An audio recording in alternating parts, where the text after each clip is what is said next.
خوش آمدید ہیں علم کا ساتھی میں، تعلیم کا آپ کا ہمسفر۔ یہ AI سے تیار شدہ آڈیو ہے جہاں کبھی کبھار تلفظ کی چھوٹی موٹی غلطی ہو سکتی ہے، مگر مقصد صرف ایک ہے، علم کو آسان اور دلچسپ انداز میں آپ تک پہنچانا۔ تو چلیے سفر علم شروع کرتے ہیں۔ تو آج ہم بات کر رہے ہیں رابرٹ گرین کی ایک بہت ہی مشہور کتاب انسانی فطرت کے قوانین پر۔ جی، the laws of human nature. اور یہ کتاب ایک بہت ہی بنیادی سوال سے شروع ہوتی ہے کہ ہم اکثر لوگوں کے رویوں پر حیران کیوں ہوتے ہیں، اور صرف لوگوں کے ہی نہیں، اپنے کچھ فیصلوں پر بھی۔ بالکل، کہ بعد میں سوچتے ہیں یہ میں نے کیا کر دیا۔ ہاں، اور گرین اس کے لیے ایک بڑا دلچسپ زاویہ دیتے ہیں۔ وہ شوپنہاور کا حوالہ دیتے ہیں کہ لوگوں کی خامیوں پر غصہ کرنے کے بجائے انہیں ایک علم کے اضافے کے طور پر دیکھنا چاہیے۔ اچھا، جیسے کوئی ماہر معدنیات ایک پتھر کو دیکھتا ہے؟ بالکل، تجسس کے ساتھ، غصے سے نہیں۔ تو کتاب کا جو مول نقطہ ہے وہ یہی ہے کہ ہمارا رویہ ہمارے لاشعور سے جڑا ہے، یعنی لاکھوں سال پرانی وائرنگ سے۔ جی، اور یہی وہ دوہری الجھن ہے جس کا ہم سب سامنا کرتے ہیں۔ ایک طرف دوسرے لوگ سمجھ نہیں آتے، اور دوسری طرف شاید اس سے بھی زیادہ مشکل، ہم خود کو نہیں سمجھ پاتے۔ بالکل۔ جیسے دفتر میں کوئی ساتھی ہے، سب ٹھیک چل رہا ہے، اور اچانک وہ آپ سے حسد کرنے لگتا ہے۔ یا کوئی لیڈر بہت پرکشش لگتا ہے، لیکن بعد میں پتہ چلتا ہے کہ وہ تو بہت خود غرض ہے۔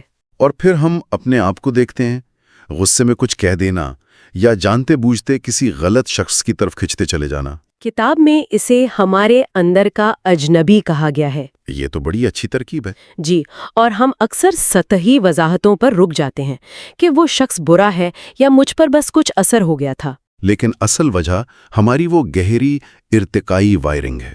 بالکل، جیسے دوسروں کے جذبات سے فوراً متاثر ہو جانا یا گروہ کے ساتھ چلنے کی خواہش۔ اچھا، تو یہ قدیم فطرت آج کی جدید دنیا میں کیسے کام کر رہی ہے، خاص طور پر ٹیکنالوجی اور سوشل میڈیا کے ساتھ؟ یہی تو سب سے خطرناک پہلو ہے۔ گرین کہتے ہیں کہ سوشل میڈیا نے ہماری اس فطرت کے منفی پہلوؤں کو 1000 گنا بڑھا دیا ہے۔ اچھا، کیسے؟ جیسے جذباتی پھیلاؤ کا قانون ہے، یعنی ہم دوسروں کے جذبات بہت جلدی کاپی کرتے ہیں۔ تو سوشل میڈیا کے الگورتھم اسی چیز کو استعمال کرتے ہیں، اسی لیے تو غصہ اور خوف آن لائن اتنی تیزی سے وائرل ہوتے ہیں۔ صحیح، اور دوسروں سے موازنہ کرنے کا رجحان تو جیسے ایک بیماری بن چکا ہے نا؟ بالکل، ہر کوئی اپنی زندگی کی بہترین تصویر دکھا رہا ہے، جس سے حسد اور توجہ حاصل کرنے کی بھوک بڑھتی ہے۔ یعنی وہی پرانے قبیلے والی رتبے کی جنگ، بس اب میدان جنگ ہماری فون کی سکرین ہے۔ جی، اور آن لائن آپ کچھ بھی کہہ سکتے ہیں، کوئی جواب دہی نہیں ہے، تو جارحیت بھی بڑھ گئی ہے۔ تو یہ سب سن کر تو لگتا ہے کہ ہم اپنی بائیولوجی کے ہاتھوں مجبور ہیں، لیکن کتاب کا مقصد ہمیں ڈرانا تو نہیں ہے؟ نہیں، بالکل نہیں۔ اس کا مقصد مایوس کرنا نہیں، بلکہ با اختیار بنانا ہے۔ یعنی یہ علم ایک ٹول کٹ کی طرح ہے۔ ہاں، جب آپ ان قانونوں کو سمجھ جاتے ہیں تو آپ لوگوں کے جذباتی ڈراموں میں الجھنے کے بجائے ایک پرسکون مشاہدہ کرنے والے بن جاتے ہیں۔ تو آپ لوگوں کے کردار کو بہتر سمجھ سکتے ہیں، صرف ظاہری باتوں پر نہیں۔ سے اہم اطلاق تو خود پر ہی ہوتا ہے۔ یہ علم ہمیں اپنے اندر کے منفی رجحانات کو، یعنی حسد، تکبر، ان کو پہچاننے اور قابو کرنے میں مدد دیتا ہے۔ اچھا، اور جب ہم یہ مان لیتے ہیں کہ ہم بھی انہی قوتوں کے زیر اثر ہیں تو ہمدردی پیدا ہوتی ہے۔ اور اسی ہمدردی سے پھر گہرے رشتے بنتے ہیں۔ بالکل۔ تو خلاصہ یہ ہے کہ انسانی فطرت کو سمجھنا کوئی شطرنج کا کھیل نہیں کہ دوسروں کو ہرانا ہے۔ نہیں، یہ خود کو بہتر بنانے کا عمل ہے، اپنی اعلیٰ ذات کو بیدار کرنے کا۔ اعلیٰ ذات اور ادنا ذات؟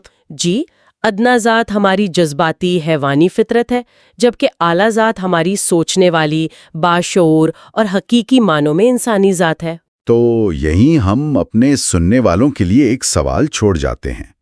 اگر ہماری فطرت کا ایک بڑا حصہ واقعی لاکھوں سال پرانا اور ہمارے اختیار سے باہر ہے، تو کیا اپنی اعلیٰ ذات کو مضبوط کرنے کی یہ کوشش ہی دراصل انسان ہونے کا اصل امتحان نہیں ہے؟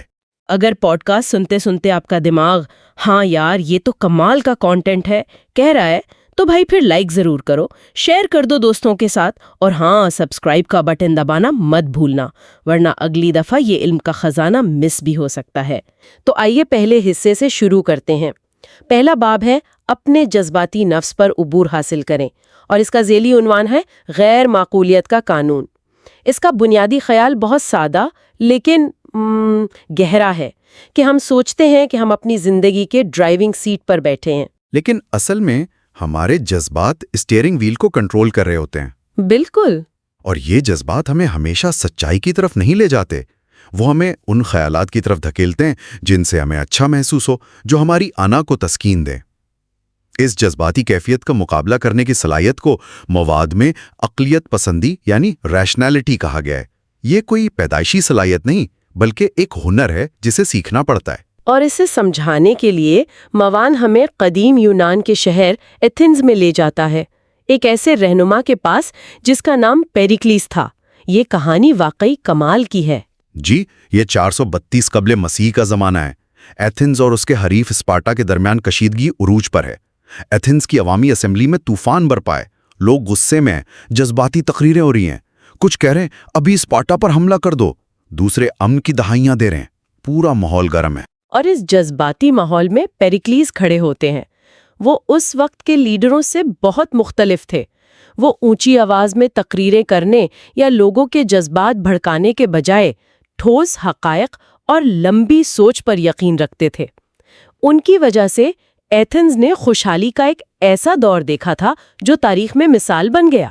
جب اسپارٹا نے ایتھنز کو ایک دھمکی آمیز الٹیمیٹم بھیجا تو سب کو لگا کہ پیریکلیس بھی غصے میں آ کر جنگ کا اعلان کر دیں گے، لیکن انہوں نے ایسا نہیں کیا۔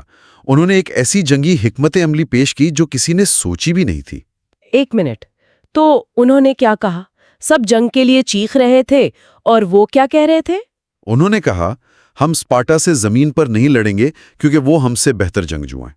اس کے بجائے ہم ایتھنز کی پوری آبادی کو شہر کی مضبوط دیواروں کے اندر لے آئیں گے اور اپنی طاقتور بحریہ سے سمندر کے ذریعے اسپارٹا پر حملے کریں گے۔ ان کا خیال تھا کہ اسپارٹا کے پاس زیادہ دیر تک شہر کا محاصرہ کرنے کے وسائل نہیں ہیں، وہ تھک ہار کے خود ہی واپس چلے جائیں گے۔ یہ تو بہت بڑا رسک تھا، پوری آبادی کو ایک شہر میں بند کر دینا۔ لوگوں نے انہیں بزدل نہیں کہا؟ بغاوت کا ڈر نہیں تھا؟ یہ ایک بہترین سوال ہے، اور یہی پیریکلیس کی ذہانت تھی۔ وہ جانتے تھے کہ سب سے بڑا خطرہ اسپارٹا کی فوج نہیں بلکہ خود ایتھنز کے لوگوں کا خوف، غصہ اور بے صبری ہے۔ ان کی حکمت عملی صرف فوجی نہیں بلکہ نفسیاتی بھی تھی۔ انہوں نے لوگوں کو سمجھایا کہ صبر اور تحمل ہی ان کا سب سے بڑا ہتھیار ہے۔ وہ کہتے تھے مجھے دشمن کی چالوں سے اتنا ڈر نہیں لگتا جتنا اپنی غلطیوں سے لگتا ہے۔ واہ، تو ان کے اندر یہ ٹھہراؤ اور دور اندیشی کہاں سے آئی؟ جب سب جذباتی ہو رہے تھے وہ اتنا پرسکون کیسے تھے؟ مواد بتاتا ہے کہ اس کا راز یونانی دیوی اتھینا کے تصور میں تھا۔ اتھینا حکمت اور ٹھنڈے دماغ سے فیصلے کرنے کی دیوی تھی۔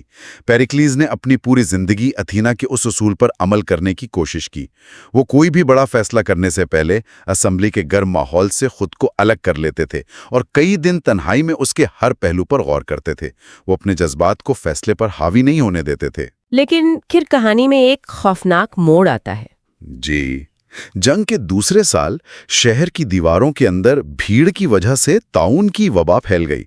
اس وبا نے ایتھنز کی 1/3 آبادی کو ختم کر دیا، جس میں خود پیریکلیس بھی شامل تھے۔ اور ان کی موت کے بعد؟ ان کی موت کے بعد ایتھنز کے لوگوں نے ان کی سکھائی ہوئی عقل مندی کو بھلا دیا۔ قیادت جذباتی اور لالچی لوگوں کے ہاتھ میں آ گئی۔ انہوں نے پیریکلیس کی ہر بات کے الٹ کیا۔ اور اس کا نتیجہ سسلی کی مہم کی صورت میں نکلا ہے نا؟ بالکل۔ ایتھنز کے لوگوں نے مزید دولت اور طاقت کے لالچ میں اپنی تاریخ کی سب سے بڑی بحری فوج سسلی کے جزیرے پر حملہ کرنے کے لیے بھیج دی۔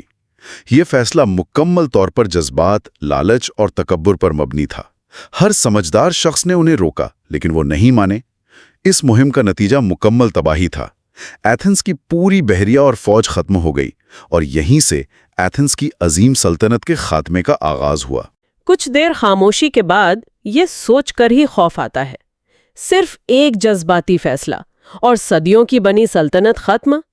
یہ آج کے لیڈروں اور ہم سب کے لیے کتنی بڑی سبق آموز کہانی ہے۔ تو یہ کہانی ہمیں سکھاتی کیا ہے؟ ہم پیریکلیس جیسی عقل مندی کیسے حاصل کر سکتے ہیں؟ مواد اس کے لیے 3 عملی اقدامات بتاتا ہے۔ پہلا قدم ہے اپنے تعصبات کو پہچانیں۔ جیسے کہ تصدیقی تعصب یعنی کنفرمیشن بائس، یہ تو آج کل سوشل میڈیا پر ہر جگہ نظر آتا ہے نا. ہم صرف انہی لوگوں کو فالو کرتے ہیں یا وہ خبریں پڑھتے ہیں جو ہماری جیسی سوچ رکھتی ہیں، اور پھر ہمیں لگتا ہے کہ پوری دنیا ہی ایسا سوچتی ہے. بالکل، اور یہ ایک خطرناک ذہنی بلبلہ بن جاتا ہے. اور اسی سے جڑا ہے الزام تراشی کا تعصب. جب کچھ غلط ہوتا ہے تو اپنے آپ سے یہ پوچھنے کے بجائے کہ مجھ سے کیا غلطی ہوئی، ہمارا پہلا خیال ہوتا ہے کہ یہ کس کی وجہ سے ہوا. یہ انسانی فطرت ہے، لیکن مواد کہتا ہے کہ عقل مندی اس فطرت سے اوپر اٹھنے کا نام ہے. اور ایک برتری کا تعصب بھی ہے، یہ ماننا کہ ہم دوسروں سے زیادہ اچھے، زیادہ اخلاقی اور زیادہ سمجھدار ہیں. ہر کوئی سمجھتا ہے کہ وہ اوسط سے بہتر ڈرائیور ہے. جی، جبکہ ریاضی کے حساب سے یہ ممکن ہی نہیں. یہ تعصبات ہماری سوچ پر پردہ ڈال دیتے ہیں. ان کو پہچاننا پہلا قدم ہے. ٹھیک ہے، تو تعصبات کو پہچاننے کے بعد دوسرا قدم ہے اشتعال انگیز عوامل سے ہوشیار رہنا. یہ وہ حالات ہیں جو ہمارے جذبات کو بھڑکا دیتے ہیں. اس میں سب سے پہلے ہیں بچپن کے ٹریگر پوائنٹس.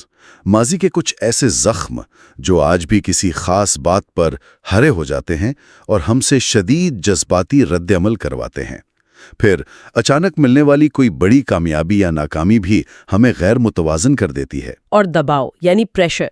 جب ہم پر کام کا یا کسی اور چیز کا بہت زیادہ دباؤ ہوتا ہے تو ہمارا سوچنے سمجھنے والا دماغ کام کرنا کم کر دیتا ہے اور ہم جذباتی فیصلوں کی طرف مائل ہو جاتے ہیں. ان عوامل کو پہچاننا ہمیں اپنے جذباتی رد عمل کو سمجھنے اور اسے قابو کرنے میں مدد دیتا ہے. اور پھر آتا ہے تیسرا قدم، عقلی نفس کو ابھارنے کے لیے حکمت عملی اپنانا. اس میں کچھ عملی مشورے ہیں. ایک تو یہ کہ اپنے رد عمل کے وقت میں اضافہ کریں، یعنی کوئی کچھ کہے تو فوراً جواب دینے کے بجائے ایک لمحے کا وقفہ لیں. یہ بہت طاقتور تکنیک ہے. وہ وقفہ آپ کے سوچنے والے دماغ کو دوبارہ کام کرنے کا موقع دیتا ہے. ایک اور حکمت عملی ہے لوگوں کو حقائق کے طور پر قبول کرنا. اس کا مطلب یہ نہیں کہ ان کی غلط باتوں کو مان لیا جائے، بلکہ یہ سمجھنا کہ لوگ جیسے ہیں ویسے ہیں. انہیں بدلنے کی کوشش میں اپنی توانائی ضائع کرنے کے بجائے ان کے ساتھ کام کرنے کا طریقہ ڈھونڈے. مجھے اس میں گھوڑے اور سوار والی مثال بہت پسند آئی. جی، یہ ایک بہترین استعارہ ہے. ہمارے جذبات ایک طاقتور گھوڑے کی طرح ہیں. ان میں بہت توانائی ہے اور ہماری سوچ اس گھوڑے پر بیٹھا ہوا سوار ہے. ایک اچھے سوار کا کام گھوڑے کو مارنا یا دبانا نہیں، بلکہ اس کی توانائی کو نرمی سے صحیح سمت میں موڑنا ہے. عقلیت پسندی کا مطلب جذبات سے خالی ہونا نہیں، بلکہ جذبات اور سوچ کے درمیان ایک بہترین توازن قائم کرنا ہے. تو پیریکلیز کی کہانی ہمیں سکھاتی ہے کہ اپنے اندرونی جذبات کے گھوڑے کو کیسے سنبھالنا ہے. لیکن یہ تو صرف آدھی جنگ ہے. ایک بار جب ہم اپنے آپ پر قابو پا لیں تو اگلا چیلنج دوسروں کو سمجھنا ہے، اور یہیں پر ہماری فطری خود پسندی آڑے آ جاتی ہے جو ہمیں دوسروں سے جڑنے سے روکتی ہے. مواد کا دوسرا حصہ اسی چیلنج کے بارے میں ہے. بالکل. جب ہم اپنے اندر کی دنیا کو منظم کر لیتے ہیں تبھی ہم باہر کی دنیا کو صاف نظر سے دیکھ سکتے ہیں، اور یہ ہمیں دوسرے باب کی طرف لے جاتا ہے. باب نمبر 2 ہے خود پسندی کو ہمدردی میں بدلیں، اور اس کا ذیلی عنوان ہے نرگسیت کا قانون. اس کا مرکزی نقطہ یہ ہے کہ ہم سب کے اندر لوگوں کو سمجھنے اور ان سے گہرائی سے جڑنے کی ایک زبردست صلاحیت موجود ہے جسے ہمدردی کہتے ہیں، لیکن ہماری اپنی ذات میں دلچسپی اسے زنگ لگا دیتی ہے. یہاں مصنف ایک بہت دلچسپ تصور پیش کرتے ہیں جسے وہ نرگسیت کا اسپیکٹرم کہتے ہیں. یہ ایک لکیر کی طرح ہے جس کے ایک سرے پر گہرے نرگسی پسند ہیں. یہ کون لوگ ہیں؟ یہ وہ لوگ ہیں جن کے اندر بچپن میں کسی وجہ سے ایک مستحکم اور خود اعتماد شخصیت نہیں بن پاتی. ان کے اندر ایک خالی پن ہوتا ہے جسے بھرنے کے لیے انہیں ہر وقت دوسروں کی توجہ، تعریف اور توثیق کی ضرورت پڑتی ہے. ان کی اپنی قدر کا احساس مکمل طور پر بیرونی ہوتا ہے. اور ان کی نشانیاں کیا ہیں؟ مواد کے مطابق یہ لوگ تنقید بالکل برداشت نہیں کر سکتے، ہر بات کو ذاتی طور پر لیتے ہیں. جی، گفتگو کا رخ ہمیشہ اپنی طرف موڑنے کی کوشش کرتے ہیں اور دوسروں کی کامیابی سے شدید حسد محسوس کرتے ہیں. وہ دوسروں کو الگ انسان سمجھنے کے بجائے اپنے وجود کا حصہ سمجھتے ہیں جنہیں وہ کنٹرول کرنا چاہتے ہیں. جی، اب اسپیکٹرم کے دوسرے سرے پر ہیں صحت مند نرگسیت پسند. یہ وہ لوگ ہیں جن کے اندر ایک مضبوط اور مستحکم خود ہوتا ہے۔ انہیں اپنی قدر و قیمت کے لیے دوسروں کی تعریف کی زیادہ ضرورت نہیں ہوتی، وہ خود کو اندر سے مکمل محسوس کرتے ہیں۔ اور یہی مضبوطی انہیں ایک غیر معمولی صلاحیت دیتی ہے۔ بالکل، چونکہ انہیں ہر وقت اپنی ذات کے بارے میں سوچنے کی ضرورت نہیں ہوتی، اس لیے وہ اپنی توجہ اور توانائی باہر کی طرف یعنی اپنے کام پر یا دوسرے لوگوں پر مرکوز کر سکتے ہیں، اور یہیں سے حقیقی ہمدردی پیدا ہوتی ہے۔ ہمدردی کا مطلب ہی ہے کہ ایک لمحے کے لیے اپنی ذات سے باہر نکل کر کسی دوسرے انسان کے نقطہ نظر سے دنیا کو دیکھا جائے۔ تو ہمدردی کوئی جادوئی احساس نہیں ہے، بلکہ ایک مہارت ہے جسے سیکھا اور نکھارا جا سکتا ہے۔ مواد اس مہارت کے 4 اجزاء بتاتا ہے۔ پہلا ہے ہمدردانہ رویہ۔ اس کا مطلب ہے اس سوچ کے ساتھ لوگوں سے ملنا کہ میں اس شخص کے بارے میں کچھ نہیں جانتا۔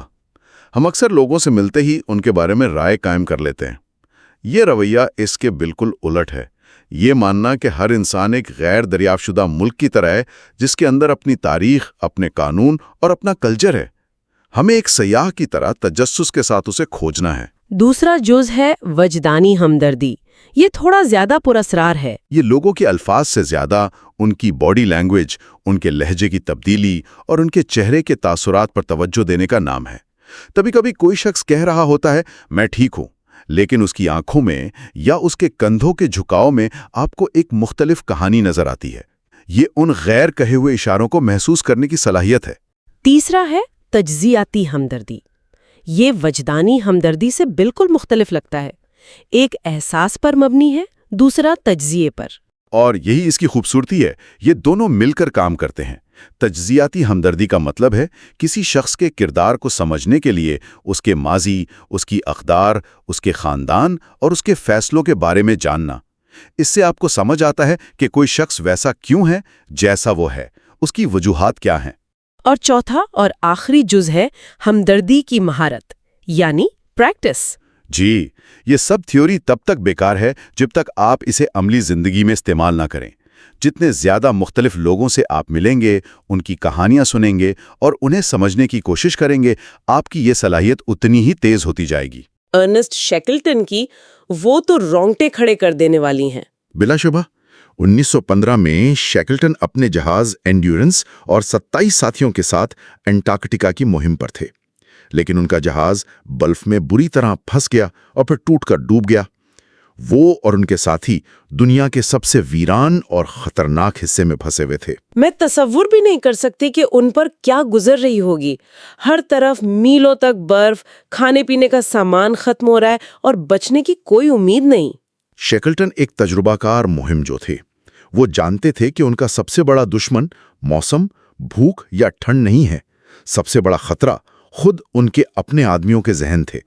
مایوسی، لڑائی جھگڑا اور امید کا ختم ہو جانا۔ واہ، تو شیکلٹن کا اصل چیلنج برف اور بھوک نہیں بلکہ 27 لوگوں کی آپسی چڑچڑاہٹ اور مایوسی تھی۔ میں نے اس طرح کبھی نہیں سوچا تھا۔ وہ ایک طرح سے گروپ سائیکالوجسٹ بھی تھے۔ بالکل، اور ان کا سب سے بڑا ہتھیار ہمدردی تھی۔ انہوں نے ہمدردی کو زندہ بچنے کے ایک آلے کے طور پر استعمال کیا۔ وہ ہر ایک شخص کے موڈ پر ہر وقت نظر رکھتے تھے۔ وہ جانتے تھے کہ کون سا آدمی مایوس ہو رہا ہے، کون غصے میں ہے، کس کو توجہ کی ضرورت ہے۔ مواد میں کچھ کانکریٹ مثالیں بھی ہیں، جیسے ایک آدمی تھا جو بہت بد مزاج تھا اور ہر وقت شکایت کرتا رہتا تھا۔ جی، شیکلٹن نے اسے ڈانٹنے کے بجائے اسے اپنے ٹینٹ میں اپنے ساتھ سلا لیا۔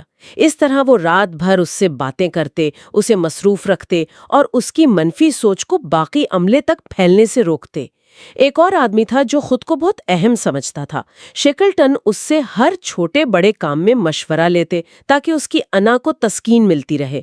جو جسمانی طور پر کمزور تھا اسے سب سے آسان کام دیتے، لیکن اسے ایسے پیش کرتے جیسے وہ سب سے اہم کام ہو۔ یہ تو کمال کی نفسیاتی مدیریت ہے۔ وہ ہر شخص کی اندرونی دنیا کو سمجھ رہے تھے اور اس کے مطابق اپنا رویہ ڈھال رہے تھے۔ انہوں نے منفی جذبات کو ایک چنگارے سے آگ بننے سے پہلے ہی بجھا دیا۔ وہ ہر شخص کو یہ احساس دلاتے کہ وہ اہم ہے اور اس کی قدر کی جاتی ہے۔ اسی ہمدردی کی وجہ سے تقریباً 2 سال تک ناقابل یقین مشکلات کا سامنا کرنے کے باوجود ان کے عملے میں نہ کوئی لڑائی ہوئی، نہ کوئی بغاوت، اور آخرکار شیکلٹن اپنے تمام 27 ساتھیوں کو زندہ بچا کر واپس لائے۔ یہ انسانی تاریخ میں بقا کی سب سے عظیم داستانوں میں سے ایک ہے۔ یہ کہانی ثابت کرتی ہے کہ ہمدردی صرف ایک اچھی چیز نہیں ہے، یہ قیادت، ٹیم ورک اور انتہائی مشکل حالات میں زندہ رہنے کے لیے ایک بنیادی اور عملی صلاحیت ہے۔ بالکل، یہ آپ کو لوگوں کی توانائی کو ایک مثبت سمت میں موڑنے کا ہنر دیتی ہے، بالکل اسی طرح جیسے اقلیت پسندی آپ کو اپنے جذبات کی توانائی کو صحیح سمت دینے میں مدد کرتی ہے۔ تو آج کی اس گفتگو کو سمیٹتے ہیں، ہم نے انسانی فطرت کے 2 بنیادی ستونوں کو دیکھا، جذبات اور خود پسندی۔ پیریکلیس کی کہانی ہمیں بتاتی ہے کہ ہم سب کے اندر جذبات کا ایک طوفان ہوتا ہے، لیکن ہم مشق اور حکمت سے اس پر قابو پا کر عقل مندی کی روشنی حاصل کر سکتے ہیں۔ اور شیکلٹن کی مثال ہمیں یاد دلاتی ہے کہ ہماری فطری خود پسندی کے نیچے ہی ہمدردی کا ایک انمول خزانہ چھپا ہوا ہے۔ یہ کوئی پیدائشی تحفہ نہیں، بلکہ ایک ایسی مہارت ہے جسے کوئی بھی شخص محنت اور نیت سے بیدار کر سکتا ہے۔ یہ اپنی توجہ اپنی ذات سے ہٹا کر دوسرے پر مرکوز کرنے کا نام ہے۔ آخر میں مواد میں والٹ وائٹمن کا ایک قول ہے جو سوچنے پر مجبور کرتا ہے۔ وہ کہتے ہیں، میں زخمی شخص سے یہ نہیں پوچھتا کہ وہ کیسا محسوس کرتا ہے، میں خود وہ زخمی شخص بن جاتا ہوں۔ یہ ہمدردی کی انتہا ہے، صرف کسی کے درد کو سمجھنا نہیں، بلکہ ایک لمحے کے لیے اس کے درد کو محسوس کرنا۔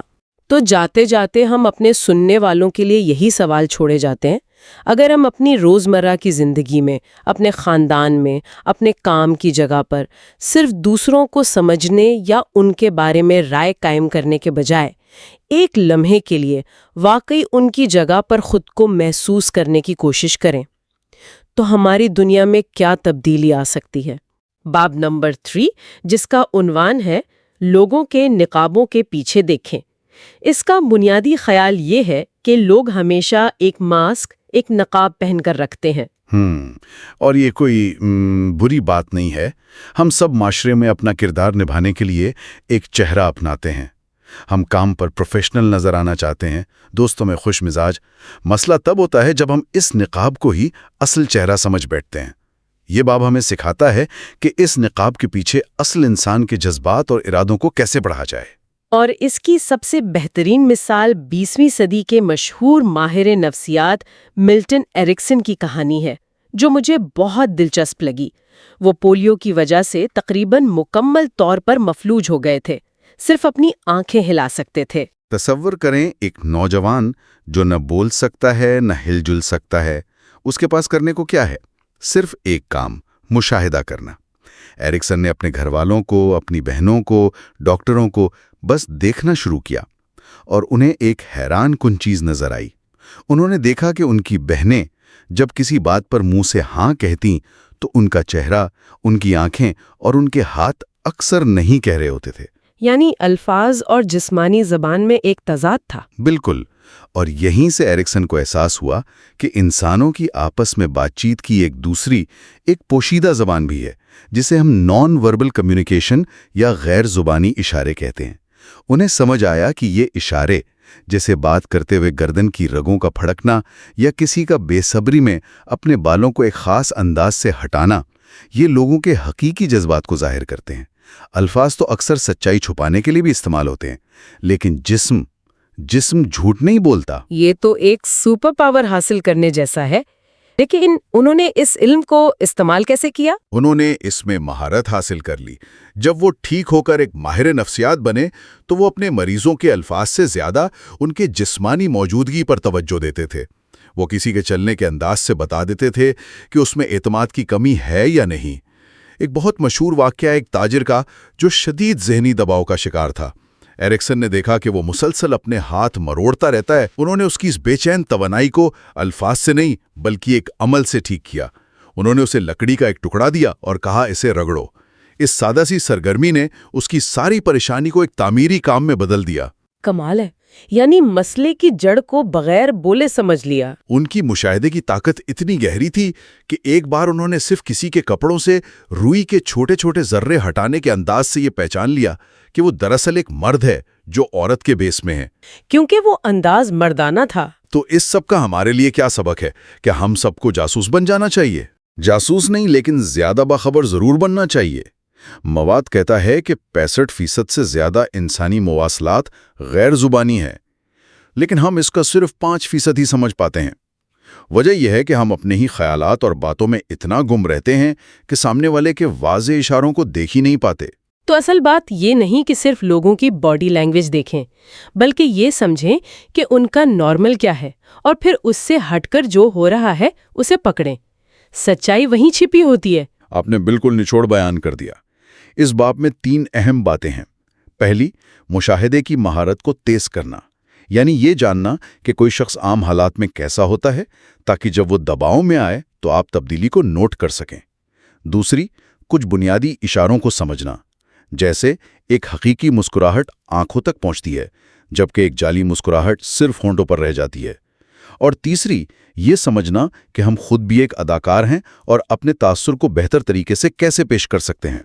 تو پہلے قدم میں ہم نے یہ سیکھا کہ لوگوں کے نقاب کے پیچھے کیسے جھانکنا ہے، لیکن صرف یہ دیکھنا کافی نہیں کہ وہ کیا چھپا رہے ہیں، یہ بھی جاننا ضروری ہے کہ وہ آگے کیا کریں گے۔ اور یہیں سے کردار کی بات شروع ہوتی ہے جو ہمیں اگلے باب کی طرف لے جاتی ہے۔ باب نمبر 4، لوگوں کے کردار کی طاقت کا تعین کریں۔ یہ لازمی رویے کے قانون یعنی لا آف کمپلسو بیہیویئر پر بات کرتا ہے۔ اس کا بنیادی خیال بہت سادہ لیکن گہرا ہے۔ لوگوں کا کردار ان کی عادتوں اور بچپن کے تجربات سے بنتا ہے، اور یہی کردار انہیں زندگی بھر ایک ہی طرح کے کام بار بار کرنے پر مجبور کرتا ہے، چاہے وہ خود کو بدلنے کا کتنا ہی دعویٰ کریں۔ اس کے لیے ہاورڈ ہیوز کی مثال دی گئی ہے، جو ایک ارب پتی، فلم ساز اور ہواباز تھا۔ اس کی زندگی تو کسی فلم کی کہانی لگتی ہے۔ بالکل، ہیوز بچپن میں بہت شرمیلے اور ماں کا پوسلا لڑکا تھا، کیونکہ اس کی ماں اس پر بہت زیادہ توجہ دیتی تھی اور والد اکثر گھر سے باہر رہتے تھے۔ لیکن جیسے ہی اس کے والدین کا انتقال ہوا، اس کا اصل کردار سامنے آیا۔ وہ ایک باغی تھا جسے کسی بھی قسم کا اختیار اپنے اوپر برداشت نہیں تھا۔ اسے ہر چیز پر مکمل کنٹرول چاہیے تھا۔ اور یہ چیز اس کے کام میں نظر آنے لگی، خاص طور پر اس کی فلم ہیلز اینجلز کی پروڈکشن کے دوران۔ ہاں، اس نے اس فلم پر پاگل پن کی حد تک کنٹرول رکھا۔ وہ ہر چھوٹے سے چھوٹے فیصلے میں خود شامل ہوتا، جس کی وجہ سے فلم کا بجٹ آسمان پر پہنچ گیا، کئی حادثات ہوئے اور فلم بننے میں سالوں لگ گئے۔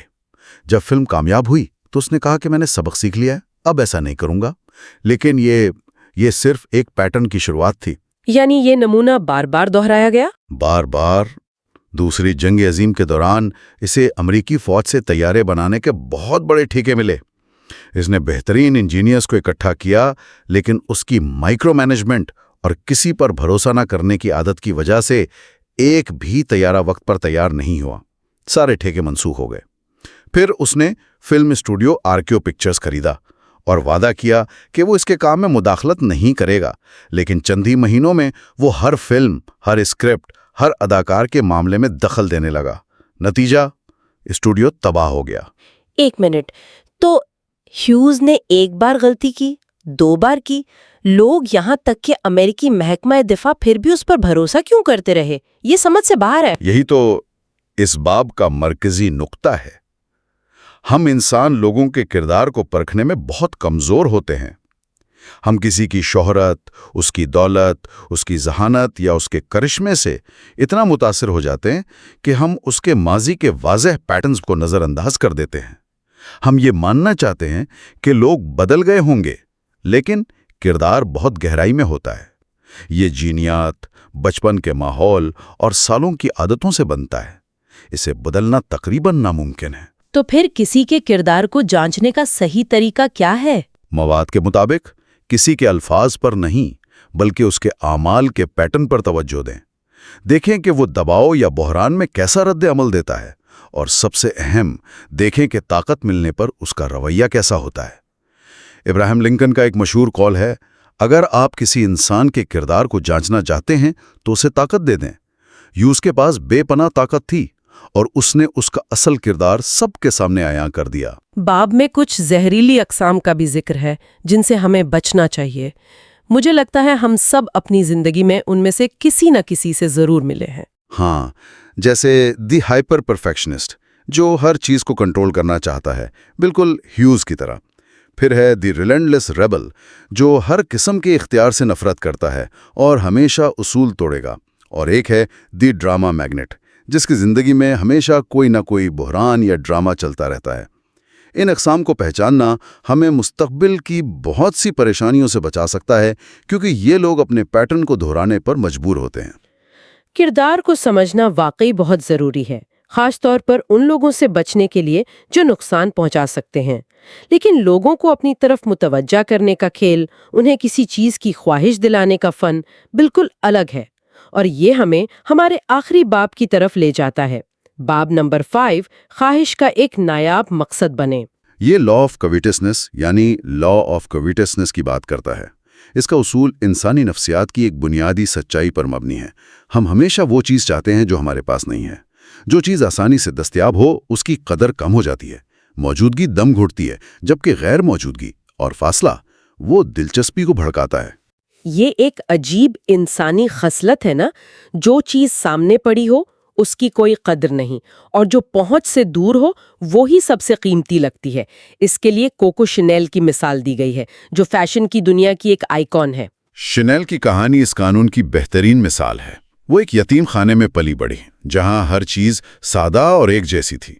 اس وجہ سے اس کے اندر ان تمام چیزوں کی شدید خواہش پیدا ہوئی جو اس کے پاس نہیں تھی۔ رومانس کی کتابوں والی شانیان شانی زندگی، سٹیج پر کامیابی، ایک امیر محبوبہ بننا۔ وہ ہمیشہ دوسروں کی دنیا کا حصہ بننا چاہتی تھی۔ لیکن پھر ایک تبدیلی آئی۔ اس نے دوسروں کی نقل کرنے کے بجائے کچھ ایسا کیا جس سے لوگ اس کی طرف متوجہ ہونے لگے۔ بالکل، اس نے مردانہ لباس، جو اس وقت کی عورتوں کے لیے باغیانہ سمجھا جاتا تھا، پہننا شروع کیا۔ اس نے ایک الگ، پر اعتماد اور پراسرار شخصیت بنائی۔ اچانک وہ جو دوسروں کی خواہش کرتی تھی، خود دوسروں کی خواہش کا مرکز بن گئی۔ لوگوں کو اس کے اس منفرد اور باغیانہ انداز میں ایک ناقابل بیان کشش محسوس ہوئی، اور شنیل نے اس نفسیات کو سمجھ لیا۔ اچھا، تو اس نے اس نفسیات کو سمجھا، لیکن اسے $1 ارب کے برانڈ میں کیسے تبدیل کیا؟ سورسز میں شنیل نمبر 5 پرفیوم کا ذکر ہے۔ اس کی لانچ میں کیا خاص بات تھی؟ اس نے خواہش پیدا کرنے کے فن میں مہارت حاصل کر لی۔ شنیل نمبر 5 کے ساتھ اس نے کمال کیا۔ اس وقت پرفیوم کے نام پھولوں پر ہوتے تھے، جیسے روز، جیسمین وغیرہ۔ اس نے ایک تجریدی خوشبو بنائی اور اس کا نام رکھا نمبر 5۔ پھر اس نے اسے فوراً بیچنا شروع نہیں کیا۔ اس نے پہلے اسے اپنے بوٹیک میں ہر جگہ چھڑکا اور اپنی سب سے امیر اور بااثر گاہکوں کو مفت بوتلیں تحفے میں دیں۔ اس سے تو تجسس پیدا ہوا ہوگا۔ زبردست تجسس۔ ہر کوئی پوچھنے لگا کہ یہ خوشبو کیا ہے، یہ کہاں سے ملے گی۔ جب تک اس نے اسے فروخت کے لیے پیش کیا، اس کی مانگ آسمان پر پہنچ چکی تھی۔ اس نے اپنی غیر موجودگی سے خواہش پیدا کی۔ یہی حکمت عملی اس نے دوسری جنگ عظیم کے بعد اپنی واپسی کے وقت بھی استعمال کی۔ جب سب سمجھ رہے تھے کہ اس کا کیریئر ختم ہو گیا ہے، اس نے پراسرار افواہوں کے ذریعے اپنی واپسی کا ماحول بنایا، جس سے لوگ اس کے بارے میں بات کرنے پر مجبور ہو گئے۔ تو اس نے بنیادی طور پر سستی جرسی مٹیریل یا عام ٹوپی جیسی چیزوں کو لیا اور صرف نفسیاتی کھیل کے ذریعے انہیں دنیا کی سب سے مطلوبہ اشیاء میں بدل دیا۔ آپ نے صحیح کہا۔ اس نے سمجھ لیا تھا کہ ہم انسان فطرتاً اس چیز کی طرف کھنچتے ہیں جو دور، نایاب یا تھوڑی سی ممنوع ہو۔ مواد اس قانون کو استعمال کرنے کے لیے 3 حکمت عملیوں کا ذکر کرتا ہے۔ پہلی، کب اور کیسے پیچھے ہٹنا ہے یہ جانیں۔ اپنی موجودگی کو تھوڑا پراسرار اور ٹھنڈا رکھیں۔ تھوڑی سی دوری لوگوں کو آپ کے بارے میں سوچنے پر مجبور کرتی ہے۔ دوسری حکمت عملی کیا ہے؟ دوسری ہے خواہش کی رقابت پیدا کرنا، یعنی یہ تاثر دینا کہ دوسرے لوگ آپ کو یا آپ کے کام کو چاہتے ہیں۔ جب ہم دیکھتے ہیں کہ کوئی چیز دوسروں کے لیے بہت مطلوب ہے تو ہماری نظر میں اس کی قدر خود بخود بڑھ جاتی ہے۔ اور تیسری حکمت عملی ہے تحریک کا استعمال کرنا، اپنے کام کو کسی ایسی چیز سے جوڑنا جو تھوڑی غیر روایتی، باغیانہ یا ممنوع سمجھی جاتی ہوں۔ لوگ ہمیشہ حدیں توڑنا پسند کرتے ہیں۔ تو آج کی گفتگو کا خلاصہ یہ ہے کہ انسانی رویے کی سطح کے نیچے گہرے پیٹرنز اور قوانین کام کر رہے ہیں۔ لوگ نقاب پہنتے ہیں جن کے پیچھے جھانکنے کی ضرورت ہے۔ ان کا کردار انہیں مخصوص اعمال بار بار دہرانے پر مجبور کرتا ہے، اور ان کی خواہشات اکثر اس چیز سے جنم لیتی ہیں جو ان کی پہنچ سے باہر ہو۔ بالکل، یہ تینوں قوانین ایک دوسرے سے جڑے ہوئے ہیں۔ اگر آپ نقاب کے پیچھے دیکھ سکتے ہیں تو آپ کردار کو سمجھنے کے قریب پہنچ جاتے ہیں، اور اگر آپ کردار کو سمجھتے ہیں تو آپ یہ بھی جان سکتے ہیں کہ کسی شخص کی خواہشات کیا ہیں اور انہیں کیسے متحرک کیا جا سکتا ہے۔ ان قوانین کو سمجھنا ایک طرح کی طاقت ہے۔ یہ ہمیں نہ صرف دوسروں کے ساتھ بہتر طریقے سے نمٹنے میں مدد دیتا ہے، بلکہ شاید اس سے بھی اہم بات یہ ہے کہ یہ ہمیں خود پر کام کرنے کا موقع فراہم کرتا ہے۔ اور شاید آج غور کرنے کے لیے آخری خیال یہی ہے، جب ہم ان تمام کمزوریوں، نقابوں اور بار بار دہرائے جانے والے نمونوں کو دوسروں میں پہچاننا سیکھ جاتے ہیں، تو کیا ہم اتنی ہی ایمانداری سے انہیں اپنے اندر بھی دیکھ سکتے ہیں؟ اپنے کردار کی گہرائیوں کا سامنا کرنا اور اپنی خواہشات کے حقیقی ماخذ کو سمجھنا ہی شاید سب سے مشکل لیکن سب سے زیادہ فائدہ مند کام ہے۔ باب نمبر 6، جس کا عنوان ہے اپنی سوچ کو بلند کریں۔ Elevate your perspective۔ جی، اس میں ایک بہت ہی دلچسپ تصور ہے جسے کوتاہ نظری کا قانون کہا گیا ہے، یعنی ہماری وہ حیوانی جبلت جو فوری اور سامنے نظر آنے والی چیزوں سے سب سے زیادہ متاثر ہوتی ہے۔ بالکل، مطلب تازہ ترین خبریں، سوشل میڈیا کے ٹرینڈز، کوئی ڈرامائی واقعہ، یہ چیزیں ہماری پوری توجہ کھینچ لیتی ہیں اور ہم بڑی تصویر دیکھنے سے قاصر ہو جاتے ہیں۔ اسی وجہ سے ہم فوری منافع کا وعدہ کرنے والی اسکیموں کے جھانسے میں آ جاتے ہیں، یا موجودہ بحران پر اتنا گھبرا جاتے ہیں کہ طویل مدتی حل سوچ ہی نہیں پاتے۔ اچھا، اس کی ایک بڑی زبردست مثال ہے 18ویں صدی کے انگلینڈ سے ساؤتھ سی کمپنی کی۔ ہاں، جان بلنٹ کی۔ اس نے پیرس میں ایک کامیاب اسکیم دیکھی اور سوچا کہ میں اس سے بھی بڑی اسکیم بناؤں گا، اور اس کا منصوبہ سننے میں تو لاجواب تھا۔ کیا تھا وہ منصوبہ؟ منصوبہ یہ تھا کہ اس کی کمپنی حکومت کا 31 ملین پاؤنڈ کا بھاری قرضہ اپنے ذمے لے گی اور اس کے بدلے عوام کو کمپنی کے شیئرز بیچے گی۔ سب کو یقین دلایا گیا کہ ان شیئرز کی قیمت صرف اور صرف اوپر جائے گی، اور لوگوں نے یقین کر بھی لیا۔ ایسا یقین کیا کہ ایک جنون شروع ہو گیا، یہاں تک کہ بادشاہ جارج اول بھی اس کے سب سے بڑے حامی بن گئے، اور لندن کی ایکسچینج ایلی میں لوگوں کا ہجوم لگ گیا۔ سب امیر بننے کے خواب دیکھ رہے تھے۔ اور سب سے دلچسپ بات تو یہ ہے کہ اس ہجوم میں سر آئزیک نیوٹن جیسا شخص بھی شامل تھا۔ یہی تو حیرانی کی بات ہے۔ مطلب وہ انسان جس نے کائنات کے قوانین دریافت کیے، وہ بھی انسانی لالچ اور سماجی دباؤ کے قانون سے نہیں بچ سکا۔ بالکل نہیں۔ پہلے تو انہوں نے 7,000 پاؤنڈ لگائے، منافع دیکھ کر پیسے نکال بھی لیے، لیکن پھر جب انہوں نے دیکھا کہ ارے باقی سب لوگ تو مجھ سے زیادہ کما رہے ہیں، تو وہ دوبارہ اس کھیل میں کود پڑے اور اپنی زندگی کی بہت بڑی رقم گوا بیٹھے۔ یہی اس قانون کی طاقت ہے، یہ ہماری عقل پر حاوی ہو جاتا ہے۔ اگر نیوٹن جیسا ذہین شخص اس کا شکار ہو سکتا ہے تو ہم میں سے کوئی بھی محفوظ نہیں۔ تو بلنٹ کی کوتاہی نظری کیا تھی؟ اس کی کوتاہی نظری یہ تھی کہ اس نے صرف یہ سوچا کہ قیمت اوپر کیسے جائے گی، اس نے یہ کبھی نہیں سوچا کہ اگر قیمت گرنا شروع ہوئی تو کیا ہوگا، اور جب ایسا ہوا تو پورا بلبلا پھٹ گیا اور لاکھوں لوگ کنگال ہو گئے۔ اس میں آگے 4 اور علامتیں بتائی گئی ہیں۔ پہلی تو بہت ہی مزے کی ہے، کوبرا والی۔ ہاں، دلی کی مثال۔ جی، حکومت نے کوبرا کی تعداد کم کرنے کے لیے ہر سانپ مارنے پر انعام رکھا، جس پر لوگوں نے پیسے کمانے کے لیے گھروں میں کوبرا پالنا شروع کر دیے۔ اور جب حکومت نے یہ اسکیم ختم کی تو لوگوں نے وہ سارے سانپ گلیوں میں چھوڑ دیے اور شہر میں سانپوں کی تعداد پہلے سے 3 گنا بڑھ گئی۔ یہ کلاسک مثال ہے کہ جب ہم صرف فوری حل سوچتے ہیں تو اس کے طویل مدتی نتائج کتنے تباہ کن ہو سکتے ہیں۔ دوسری علامت ہے ٹیکٹیکل جہنم۔ یہ تو مجھے لگتا ہے ہم سب کی زندگی میں ہوتا ہے۔ بالکل، جب ہم چھوٹی چھوٹی لڑائیوں بحثوں میں اتنا الجھے جاتے ہیں کہ اصل مقصد ہی بھول جاتے ہیں۔ اور تیسری ہے ٹکر ٹیپ فیور، یعنی ہر لمحے کی خبروں اور اتار چڑھاؤ پر نظر رکھنا۔ اور چوتھی ہے معمولی باتوں میں کھو جانا، جیسے اسپین کا بادشاہ فلپ دوم تھا جو بحری جہازوں کی کیلوں کا حساب تو رکھتا تھا، لیکن اپنی بحری بیڑے کے لیے موسم کی رپورٹ جیسی اہم معلومات کو نظر انداز کر گیا، جو اس کی تباہی کا سبب بنی۔ تو یہ تو ہوئی ہماری اپنی سوچ کی بات، لیکن جب ہم دوسروں سے بات کرتے ہیں، کیا ہم وہاں بھی ایسی ہی غلطیاں کرتے ہیں؟ یقیناً، اور یہیں سے اگلا باب شروع ہوتا ہے۔ باب نمبر 7، لوگوں کی خود رائے کی تصدیق کر کے ان کی مزاحمت کو نرم کریں۔ یہ دفاعی رویے کے قانون پر بات کرتا ہے۔ دفاعی رویہ یعنی لا آف ڈیفینسونیس۔ جی، اس کا مطلب سیدھا سا ہے کہ لوگوں کو بالکل پسند نہیں کہ کوئی انہیں بتائے کہ کیا سوچنا ہے یا کیا کرنا ہے۔ جیسے ہی انہیں لگتا ہے کہ کوئی ان پر اپنی سوچ مسلط کر رہا ہے، وہ فوراً دفاعی پوزیشن میں آ جاتے ہیں۔ چاہے آپ کی بات کتنی ہی منطقی کیوں نہ ہو۔ بالکل۔ تو اس پر قابو پانے کا طریقہ یہ ہے کہ ان پر حملہ کرنے کے بجائے ان کے دفاع کو نرم کیا جائے۔ انہیں یہ محسوس کرایا جائے کہ وہ جو بھی فیصلہ کر رہے ہیں اپنی مرضی سے کر رہے ہیں۔ اس کی کوئی مثال؟ اس کی سب سے طاقتور مثال امریکی صدر لنڈن بی جانسن کی ہے۔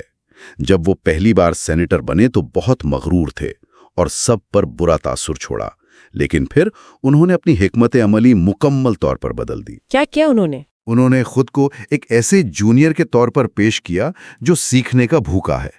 وہ گھنٹوں سینئر سینیٹرز کے دفتر کے باہر انتظار کرتے، ان سے مشورہ مانگتے اور ان کی ہر بات کو بڑی توجہ سے سنتے، جیسے وہ ان کے شاگرد ہوں۔ اچھا۔ خاص طور پر انہوں نے طاقتور سینیٹر رچرڈ رسل کو اپنا استاد بنا لیا۔ ان کے مشاغل جیسے بیس بال اور خانہ جنگی کی تاریخ میں گہری دلچسپی ظاہر کی اور جلد ہی ان کا اعتماد جیت لیا۔ لیکن ایک منٹ، کیا یہ تھوڑا سا منافقت نہیں ہے؟ کسی کے مشاغل میں صرف اس لیے دلچسپی لینا کہ آپ اس سے اپنا کام نکلوا سکیں؟ یہ ایک بہت اہم سوال ہے، لیکن مواد اس کو منافقت کے بجائے گہری سمجھ بوجھ کے طور پر پیش کرتا ہے۔ دیکھیے، مقصد دھوکہ دینا نہیں بلکہ دوسرے شخص کی انا اور خودی کو تسلیم کرنا ہے۔ جب آپ کسی کو اہمیت کا احساس دلاتے ہیں تو وہ آپ کی بات سننے کے لیے تیار ہو جاتا ہے۔ یہ زبردستی سے بہتر ہے۔ جانسن نے یہی کیا۔ انہوں نے اپنے مخالف لبرل سینیٹر ہیوبرٹ ہمفری کے ساتھ بھی یہی رویہ اپنایا۔ انہیں محسوس کرایا کہ وہ ان کی صلاحیتوں کے معترف ہیں، جس کے بعد ہمفری بھی ان کے اتحادی بن گئے۔ اور نتیجہ یہ نکلا کہ صرف 4 سال میں جانسن سینٹ کی تاریخ کے سب سے طاقتور لیڈر بن گئے۔ یہ سب انہوں نے بحث کر کے یا زبردستی کر کے نہیں، بلکہ دوسروں کے دفاعی رویوں کو سمجھ کر اور انہیں نرم کر کے کیا۔ بالکل، اسی لیے اس باب میں 5 حکمت عملیوں کا ذکر ہے۔ گہرا سننے والا بنیں، لوگوں کے موڈ کو سمجھیں، ان کے عدم تحفظ کو دور کریں اور سب سے اہم ان کی خودرائی کی تصدیق کریں۔ ٹام سوئر والی مثال تو کمال ہے۔ اس نے ایک بیگار کام یعنی باڑ پر سفیدی کرنے کو ایک ایسے خصوصی اعزاز کے طور پر پیش کیا جو ہر کسی کو نہیں مل سکتا۔ ہاں، اس نے اپنے دوستوں کو یہ محسوس کرایا کہ یہ کام کرنے کا موقع دے کر وہ ان پر احسان کر رہا ہے، اور دوستوں نے نہ صرف خوشی خوشی اس کا کام کیا بلکہ بدلے میں اسے اپنی چیزیں بھی دیں۔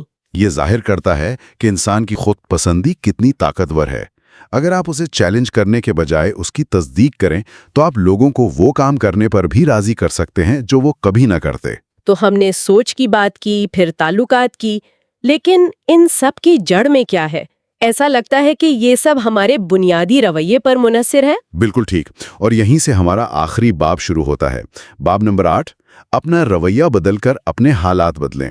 یہ خود کو نقصان پہنچانے کے قانون کی وضاحت کرتا ہے۔ Law of self sabotage. یہ تصور تھوڑا گہرا ہے۔ ہاں، اس کا مطلب ہے کہ ہمارا رویہ ایک اینک کی طرح ہے جس سے ہم دنیا کو دیکھتے ہیں۔ اگر ہماری اینک منفی ہے تو ہمیں ہر چیز منفی نظر آئے گی، اور ہم لاشعوری طور پر خود ہی اپنے لیے ویسی مشکلات پیدا کریں گے جو ہمارے خوف کو سچ ثابت کر دے۔ بالکل، اور سب سے طاقتور بات یہ ہے کہ یہ رویہ پیدائشی نہیں ہوتا، یہ لچکدار ہوتا ہے، اسے بدلا جا سکتا ہے۔ اچھا؟ اس کی سب سے متاثر کن مثال روسی مصنف اینٹن چیکوف کی کہانی ہے۔ ان کا بچپن بہت تکلیف دہ گزرا۔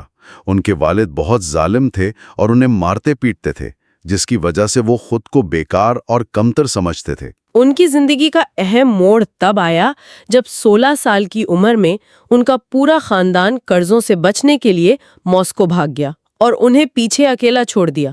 جی، شروع میں تو وہ بہت تلخ اور غصے میں رہے، لیکن پھر انہیں احساس ہوا کہ زندہ رہنے کے لیے انہیں خود کچھ کرنا پڑے گا۔ تو انہوں نے کیا کیا؟ انہوں نے کام کرنا اور کتابیں پڑھنا شروع کر دیں۔ اس سے انہیں پہلی بار خود اعتمادی اور آزادی کا احساس ہوا۔ ان کے حالات نہیں بدلے تھے، وہ اب بھی غریب اور تنہا تھے، لیکن ان کا رویہ بدل گیا تھا۔ انہوں نے حالات کا رونا رونے کے بجائے ذمہ داری قبول کی۔ بالکل، اور اس سے بھی بڑھ کر انہوں نے اپنے والد کے ماضی کو سمجھا کہ وہ خود ایک غلام کے بیٹے تھے اور اسی وجہ سے اتنے سخت تھے، اور انہیں معاف کر دیا۔ اس معافی نے چیکوف کو اندر کے غصے سے آزاد کر دیا۔ انہوں نے جو کہا تھا کہ وہ اپنے اندر سے غلام کو قطرہ قطرہ نچوڑ دیں گے۔ وہی، یعنی وہ اپنے ماضی اور منفی سوچ کو خود پر حاوی نہیں ہونے دیں گے۔ انہوں نے نہ صرف خود کو بدلا بلکہ بعد میں ماسکو جا کر اپنے پورے خاندان کو بھی اس منفی سوچ سے نکالا۔ واہ! یہ باب دو قسم کے رویوں میں فرق کرتا ہے۔ ایک ہے محدود یا منفی رویہ جو خوف پر مبنی ہوتا ہے۔ اس کی ایک مثال رومی شہنشاہ ٹائبیریس کی دی گئی ہے، جو ہر وقت یہی سمجھتا تھا کہ لوگ اس کی قدر نہیں کرتے، اور اس نے اپنی پوری زندگی تلخی اور بدلے کی آگ میں جلا دی۔ اور دوسرا رویہ ہے وسیع یا مثبت رویہ۔ جی، دی ایکسپانسو ایٹیٹیوڈ۔ یہ رویہ کھلا، متجسس اور لچکدار ہوتا ہے۔ اس کا مطلب ہے کہ آپ زندگی کو ایک مہم جوئی کے طور پر دیکھتے ہیں، مشکلات کو چیلنجز کے بجائے سیکھنے کے مواقع کے طور پر دیکھتے ہیں، جیسا کہ میلکم ایکس نے قید میں رہتے ہوئے خود کو تعلیم دینا شروع کر دی اور ایک لیڈر بن کر ابھرے۔ بالکل۔ وسیع رویہ ہمیں لچکدار بناتا ہے۔ یہ ہمیں سکھاتا ہے کہ ناکامیاں سبق ہیں، تنقید معلومات ہے، اور ہر دن اپنی سوچ کو بہتر بنانے کا ایک نیا موقع ہے۔ تو آج کی بحث کو اگر سمیٹیں، ہم نے اپنی سوچ کو بلند کرنے، دوسروں پر نرمی سے اثر انداز ہونے اور آخر میں زندگی کے بارے میں اپنے بنیادی رویے کو تشکیل دینے کے سفر کا جائزہ لیا۔ یہ تینوں قوانین ایک دوسرے سے جڑے ہوئے ہیں۔ اور یہ مواد ہمیں ایک گہرے سوال کے ساتھ چھوڑ جاتا ہے۔ ہماری حقیقت کوئی ایسی چیز نہیں جو ہمارے ساتھ بس ہو جاتی ہے، بلکہ اسے ہم ہر لمحہ اپنی سوچ، اپنے رد عمل اور اپنے رویے سے خود تخلیق کرتے ہیں۔ تو شاید سب سے اہم سوال یہ نہیں ہے کہ آگے کیا ہوگا، بلکہ یہ ہے کہ آج اس لمحے میں اپنی سوچ اور رویے سے کیسی دنیا بنانے کا انتخاب کر رہا ہوں۔ تو آئیے سفر کا آغاز کرتے ہیں مواد کے باب نمبر 9 سے، جس کا عنوان ہے اپنے تاریک پہلو کا سامنا کریں۔ اچھا، تو باب 9 کا جو مرکزی خیال ہے وہ ہے دباؤ کا قانون، یعنی لا آف ریپریشن۔ مطلب یہ وہ اصول ہے جو بتاتا ہے کہ ہم اپنی کمزوریوں، خامیوں اور ناپسندیدہ خواہشات کو چھپانے کے لیے انہیں اپنے ذہن کے تہہ خانے میں دبا دیتے ہیں، لیکن وہ وہاں سے بھی ہم پر اثر انداز ہوتی رہتی ہیں۔ بالکل۔ اور اس کو سمجھانے کے لیے رچرڈ نکسن سے بہتر مثال کیا ہو سکتی ہے؟ نکسن نے اپنی پوری زندگی ایک ایسی شخصیت بنانے میں لگا دی جو سخت، مضبوط اور ناقابل شکست نظر آئے، اور یہ شخصیت کامیاب بھی رہی، بہت کامیاب رہی۔ مطلب 1960 اور 62 کے انتخابات ہارنے کے بعد اس نے جو مشہور جملہ کہا تھا کہ اب آپ کے پاس نکسن نہیں ہوگا جسے آپ ٹھوکریں مار سکیں، اس کے باوجود وہ 1968 میں صدر بن گیا۔ ایک نیا نکسن، پر اعتماد، خوش مزاج اور بالکل پرسکون۔ یہ تو کمال کی واپسی تھی۔ لیکن یہ صرف ایک ماسک تھا۔ پردے کے پیچھے اصلی نکسن اپنے ہی سائے سے لڑ رہا تھا۔ مواد بتاتا ہے کہ وہ شدید عدم تحفظ کا شکار تھا۔ اچھا۔ اسے ہر وقت دشمن نظر آتے تھے، کبھی ایسٹ کوسٹ کے اشرافیہ، کبھی میڈیا، کبھی سیاسی مخالفین۔ اس کے اندر بچپن کی محرومیوں کی نفرت بھری ہوئی تھی، جسے اس نے اپنی مضبوط شخصیت کے پیچھے چھپا رکھا تھا۔ اور یہاں سے معاملہ بہت دلچسپ ہو جاتا ہے جب وائٹ ہاؤس میں خفیہ ٹیپنگ سسٹم نصب کیا گیا۔ جی، وہ ٹیپس۔ اس کا ظاہری مقصد تو اپنی میراث کو محفوظ کرنا تھا، لیکن غیر ارادی طور پر اس نے اپنے اسی تاریک پہلو کو ہمیشہ کے لیے قید کر لیا۔ ان ٹیپس میں ایک بالکل مختلف نکسن تھا، وہم میں مبتلا، گالم گلوچ کرتا ہوا، بدلے کے منصوبے بناتا ہوا، یہاں تک کہ یہود مخالف باتیں کرتا ہوا۔ اور یہی اس کی تباہی کا سبب بنا۔ جب واٹر گیٹ سکینڈل سامنے آیا تو وہ سچ نہیں بول سکا۔ کیوں؟ کیونکہ سچ بولنے کا مطلب تھا اپنے بنائے ہوئے مضبوط امیج کو اپنے ہی ہاتھوں سے توڑ دینا۔ صحیح۔ اس کا سایہ اتنا طاقتور ہو چکا تھا کہ اس نے اسے مفلوج کر دیا۔ وہ چاہتا تو ٹیپس تباہ کر سکتا تھا، لیکن نہیں کر سکا۔ تو مواد میں یہ نقطہ اٹھایا گیا ہے کہ جیسے لاشعوری طور پر وہ پکڑا جانا چاہتا تھا، سزا چاہتا تھا؟ بالکل، یہ بہت دلچسپ نکتہ ہے۔ یہ تو ذہن گھما دینے والی بات ہے، یعنی اس نے ٹیپنگ سسٹم اپنی میراث بچانے کے لیے لگایا، لیکن وہی اس کی تباہی کا سبب بن گیا۔ کمال کی ستم ظریفی ہے۔ مواد میں ہنری کسنجر کا ایک قول بھی ہے کہ کیا آپ تصور کر سکتے ہیں کہ یہ شخص کیسا ہوتا اگر کسی نے اس سے محبت کی ہوتی؟ اور یہی اس باب کا مرکزی نکتہ ہے کہ یہ صرف نکسن کی کہانی نہیں، ہم سب کے اندر ایک ظاہری شخصیت اور ایک دبا ہوا سایہ ہوتا ہے۔ اہم بات یہ نہیں کہ سایہ ہے، بلکہ یہ ہے کہ کیا ہم اس سے واقف ہیں یا نہیں۔ بالکل، کیونکہ اگر ہم واقف نہیں تو وہ ہمیں کنٹرول کرے گا، نکسن کی طرح۔ تو ہم اپنے آس پاس کے لوگوں میں اس سائے کو کیسے پہچان سکتے ہیں؟ کیا اس کی کوئی علامات ہیں؟ ہاں، مواد میں کچھ واضح علامات بتائی گئی ہیں۔ پہلی ہے متضاد رویہ، مطلب قول و فعل میں تضاد۔ جیسے کوئی شخص جو ہر وقت اخلاقیات کا درس دیتا ہو اور پھر خود کسی اسکینڈل میں پکڑا جائے؟ بالکل وہی۔ دوسری علامت ہے شدید جذباتی رد عمل، یعنی چھوٹی سی بات پر آپے سے باہر ہو جانا۔ اور تیسری، جو سب سے عام ہے، وہ ہے پروجیکشن۔ پروجیکشن کا کیا مطلب ہے؟ آسان لفظوں میں سمجھائیں۔ پروجیکشن کا مطلب ہے کہ اسے یوں کہیں کہ آپ اپنی جس خامی کو خود میں قبول نہیں کرنا چاہتے، وہ آپ کو دوسروں میں بہت زیادہ نظر آنا شروع ہو جاتی ہے اور آپ اس سے شدید نفرت کرتے ہیں۔ اچھا۔ مثال کے طور پر، اگر کوئی شخص اپنی کنجوسی کو تسلیم نہیں کرتا تو وہ ہر دوسرے شخص کو کنجوس کہے گا اور اس پر شدید تنقید کرے گا۔ وہ اصل میں اپنے ہی سائے پر چیخ رہا ہوتا ہے۔ یہ تو بہت گہری بات ہے۔ تو کیا اس سائے سے نمٹنے کا کوئی طریقہ ہے؟ کیا اسے ختم کیا جا سکتا؟ مواد کہتا ہے کہ مقصد اسے ختم کرنا نہیں، بلکہ اسے سمجھنا اور اپنی شخصیت کا حصہ بنانا ہے، ایک مضبوط انسان بننا۔ تو اس کے لیے کیا کرنا ہوگا؟ اس کے لیے 4 قدم بتائے گئے ہیں۔ پہلے تو اپنے سائے کو دیکھیں، یعنی اپنی پروجیکشنز کو پہچانیں، پھر اسے گلے لگائیں، مطلب اسے کسی تعمیری کام میں استعمال کریں۔ تیسرا، اسے دریافت کریں، کیونکہ ہمارے لاشعور میں تخلیقی صلاحیت بھی چھپی ہوتی ہے۔ اور آخر میں جب آپ اسے سمجھ لیں تو اسے ظاہر ہونے دیں، یعنی ایک زیادہ مستند اور حقیقی انسان بنیں۔ تو اپنے اندر کے سائے کو سمجھنا خود شناسی کی طرف پہلا قدم ہے۔ لیکن کیا ہوتا ہے جب ہمارا یہی اندرونی عدم تحفظ دوسروں کی کامیابیوں کو دیکھ کر بھڑک اٹھتا ہے؟ جب ہمارا سایہ حسد کی آگ میں جلنے لگتا ہے، یہ ہمیں باب نمبر 10 کی طرف لے جاتا ہے، نازک نا سے بچو، جو حسد کے قانون پر بات کرتا ہے۔ بالکل صحیح جوڑا آپ نے۔ حسد ہمارے سائے کا ہی ایک بیرونی اظہار ہے۔ ہم قدرتی طور پر اپنا موازنہ دوسروں سے کرتے ہیں، جو کہ اچھی بات بھی ہو سکتی ہے۔ جی، یہ ہمیں محنت کرنے کی ترغیب دیتا ہے، لیکن جب یہ موازنہ چھپے ہوئے احساس کمتری سے ملتا ہے تو یہ حسد بن جاتا ہے، جو خاموش اور زہریلے حملوں کا باعث بنتا ہے۔ اور اس کی مثال کے لیے جو کہانی دی گئی ہے وہ فرینکنسٹائن کی مصنفہ میری شیلی اور اس کی دوست جین ولیمز کی ہے۔ یہ ایک کلاسیکی مہلک دوست کی کہانی لگتی ہے۔ جی، اور یہ بہت ہی سبق آموز ہے۔ جین ولیمز بظاہر مشہور اور ذہین میری شیلی سے دوستی کرنے کے لیے بے تاب ہے۔ میری شروع میں تھوڑا ہچکچاتی ہے، لیکن پھر اٹلی میں اجنبی ہونے اور نوجوان مائیں ہونے کے مشترکہ تجربے انہیں قریب لے آتے ہیں۔ لیکن کیا یہ دوستی شروع سے ہی کھوکھلی تھی یا حسد بعد میں پیدا ہوا؟ مواد کا نقطہ یہ ہے کہ حسد شروع سے ہی موجود تھا۔ جین میری کے مشہور خاندان، اس کی اپنی ذہانت اور خاص طور پر اس کے شوہر مشہور شاعر پرسی شیلی کی وجہ سے شدید احساس کمتری کا شکار تھی۔ اچھا۔ اور یہاں ایک اہم بات سامنے آتی ہے، حسد اکثر لوگوں کو دوستی کرنے پر اکساتا ہے۔ وہ اس شخص کے قریب آنا چاہتے ہیں جس سے وہ جلتے ہیں، تاکہ وہ اسے بہتر طریقے سے نقصان پہنچا سکیں۔ یہ تو بہت خوفناک ہے۔ تو جین نے کیا کیا؟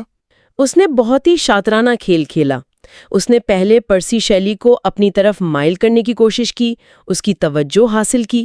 اس نے میاں بیوی کے درمیان چھوٹی چھوٹی غلط فہمیاں پیدا کی۔ لیکن اس کا سب سے بڑا حملہ؟ اس کا سب سے بڑا حملہ پرسی کی المناک موت کے بعد ہوا۔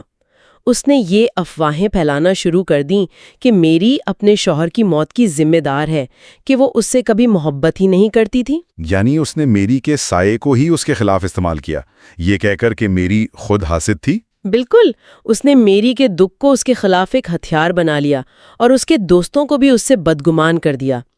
کئی سالوں تک میری یہ سمجھ ہی نہیں سکی کہ اس کی زندگی میں یہ زہر کون گھول رہا ہے۔ تو اگر حسد اتنا پوشیدہ اور خاموش ہوتا ہے تو اسے پہچانا کیسے جائے؟ اس کے اشارے کیا ہیں؟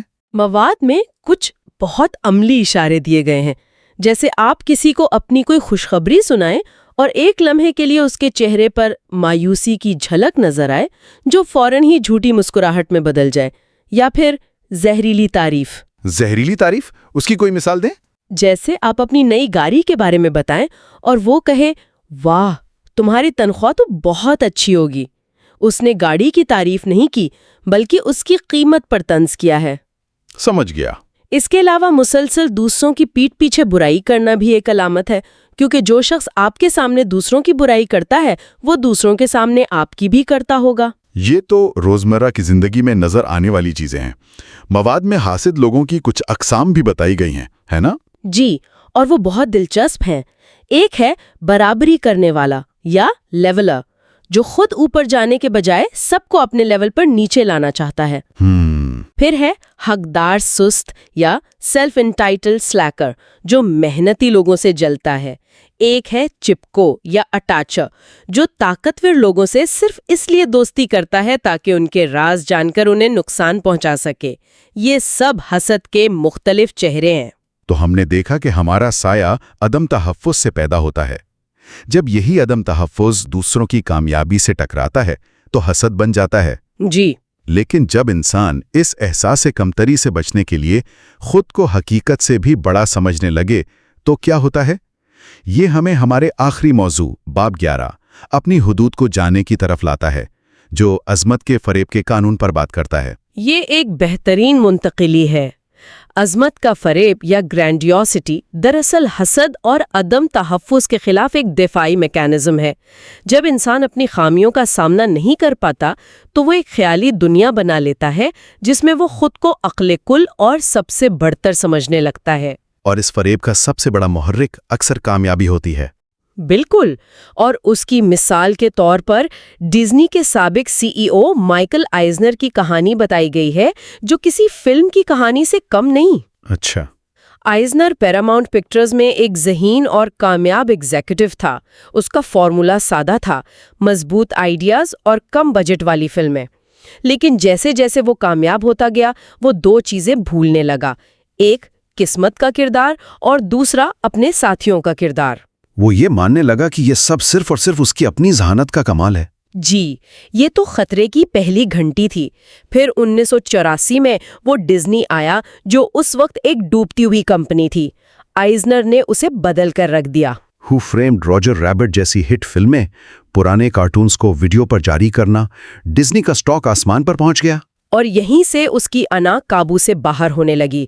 وہ خود کو والٹ ڈزنی کا حقیقی جانشین سمجھنے لگا، یہاں تک کہ وہ والٹ کی طرح ڈزنی ٹی وی شو کی میزبانی بھی کرنے لگا۔ تو وہ اپنی ہی بنائی ہوئی کہانی کا اسیر ہو گیا۔ بالکل، اور اسی بڑی ہوئی انا نے یورو ڈزنی کے منصوبے کو تباہ کیا۔ اس نے تمام عملی مشوروں کو نظر انداز کر دیا۔ ماہرین نے کہا کہ بارسلونا بہتر جگہ ہے، لیکن اس نے پیرس کو چنا اور بے تحاشا پیسہ خرچ کیا، یہ سوچ کر کہ اس کا ویژن ناکام ہو ہی نہیں سکتا۔ اور جب منصوبہ بری طرح ناکام ہوا تو اس نے ذمہ داری قبول کرنے کے بجائے اپنے نائب فرینک ویلز کو قربانی کا بکرا بنا دیا۔ اور جیفری کیٹسنبرگ کے ساتھ جو ہوا وہ تو اور بھی حیران کن ہے۔ کیٹسنبرگ تو ڈزنی اینیمیشن کی بحالی یعنی دی لائن کنگ اور بیوٹی اینڈ دی بیسٹ جیسی فلموں کے پیچھے کی اصل طاقت تھا۔ وہی تو، لیکن آئزنر کو یہ وہم ہو گیا کہ کیٹسنبرگ ساری شہرت چرا رہا ہے اور اس کی نوکری پر نظر رکھے ہوئے ہے۔ ایک ایسے شخص کو جس نے کمپنی کو اربوں ڈالر کما کر دیے، اس نے اسے ذلیل کر کے نوکری سے نکال دیا۔ یہ عظمت کے فریب میں مبتلا رہنما کا کلاسیکی رویہ ہے نا، کہ وہ کریڈٹ میں کسی کو شریک برداشت نہیں کر سکتا۔ بالکل، لیکن یہ صرف سی ای اوز کی کہانی تو نہیں ہو سکتی۔ یہ کامیابی کا فریب ہم جیسے عام لوگوں پر کیسے اثر انداز ہوتا ہے؟ یہ ہم سب کے ساتھ ہوتا ہے۔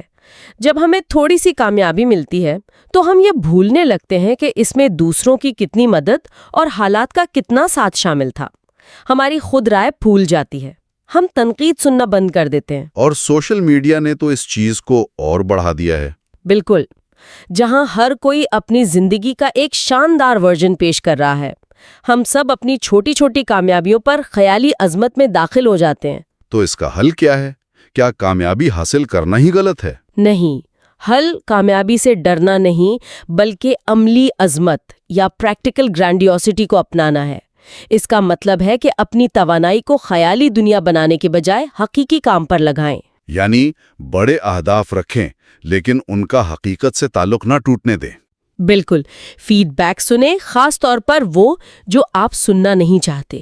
اپنی حدود کو جانیں اور ہمیشہ یہ یاد رکھیں کہ آپ کی کامیابی میں قسمت اور دوسروں کا بھی ہاتھ ہے۔ یہ آپ کو زمین سے جوڑے رکھتا ہے۔ تو یہ انسانی رویے کے پیچھے چھپی 3 بڑی قوتوں، سایہ، حسد اور عظمت کے فریب کا ایک بہت ہی گہرا جائزہ تھا۔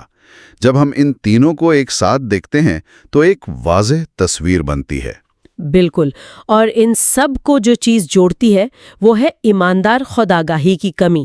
نکسن اپنے سائے سے بے خبر تھا، جین ولیمز اپنے حسد کے ہاتھوں مجبور تھی، اور مائیکل آئزنر اپنی کامیابی کے فریب میں اندھا ہو چکا تھا۔ جی، وہ سب ان گہری قوتوں کے غلام تھے جو ان کے تباہ کن اقدامات کا سبب بن رہی ہیں، اور انہیں اس کا احساس تک نہیں تھا۔ جو ہمیں ایک بہت اہم سوچ پر چھوڑ جاتا ہے۔ مواد یہ تجویز کرتا ہے کہ ہماری آج کی ثقافت جو ہر چیز میں پرفیکشن اور سوشل میڈیا پر ایک مثالی شخصیت بنانے پر زور دیتی ہے، وہ شاید پہلے سے کہیں زیادہ گہرے اور گھنے سائے پیدا کر رہی ہو۔ ہم سب اپنی خامیوں کو پہلے سے زیادہ چھپا رہے ہیں۔ اور اس سے یہ سوال پیدا ہوتا ہے، ایک ایسی دنیا میں جو ہمیں ایک بیب عوامی شبیہ بنانے پر مجبور کرتی ہے، ایک مستند، مربوط اور حقیقی انسان ہونے کا مطلب کیا ہے؟ اور کیا اس دباؤ کی وجہ سے یہ مقصد حاصل کرنا آج پہلے سے کہیں زیادہ مشکل ہوتا جا رہا ہے؟